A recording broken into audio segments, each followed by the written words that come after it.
Praise the lord. ఈరోజు దేవుని వాగ్దానము. అందువలన నా హృదయము సంతోషించుచున్నది, నా ఆత్మ హర్షించుచున్నది, నా శరీరము కూడా సురక్షితముగా నివసించుచున్నది.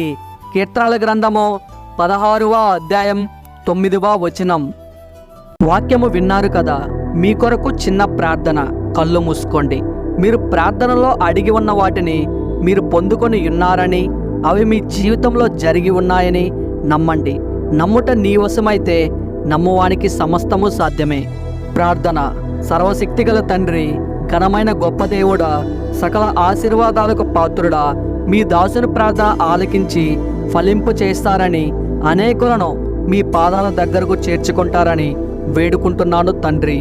ఓ దేవా, ఈ వాక్యము విన్న ప్రతి ఒక్కరిని ఆశీర్వదించి, ఈ ప్రార్థనలో మోకరించి నాతో ఏకీభవించినటువంటి మీ దాసులను, మీ దాసురాండ్రులను, ఇంకా పక్క కుటుంబీకులందరినీ ఈ వర్తమానం వినిపించి, వారి వారి కుటుంబాలలో ఉన్నటువంటి కుటుంబీకులందరినీ, వారి ఆస్తుపాస్తులను, వారి పశు సంతతిని దీవించి ఆశీర్వదించి ఘనపరచగలరని తమ ఘనతను యేసుక్రీస్తు నామంలో అడిగి వేడుకుంటున్నాం తండ్రి.